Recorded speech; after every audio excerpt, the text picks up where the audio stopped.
ওই শোনো না, আজ না আমি পায়েস বানিয়েছি, একটু খেয়ে বলো তো কেমন হয়েছে। আরে দেখছো তো ফোনে কথা বলছি, পরে খাবো, যাও।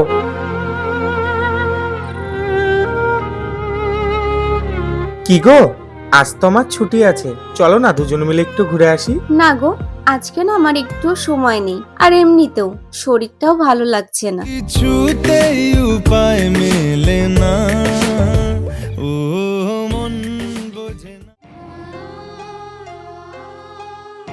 ওই শোনো না, একটু চা করে দাও না, খুব খেতে ইচ্ছা করছে। না গো, পারবো না আমি, পারলে নিজে বানিয়ে খাও। কেন, তুমি কি আমার উপর রাগ করে আছো? তুমিই তো তখন আমায় বকলে, তুমি ভুলে গেলে? ও, তার মানে ওই কারণের জন্য তুমি রাগ করে আছো। আচ্ছা বাবা, সরি, আমার ভুল হয়ে গেছে।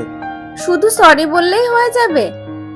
আচ্ছা বাবা, কান ধরছি, হাত জোর করছি, এবার তো ক্ষমা করে দাও। ইচ্ছে করে রাগ করা তো সেখানেই মানায়, যেখানে রাগ অভিমান ভাঙানোর জন্য সঠিক জীবন সঙ্গী থাকবে।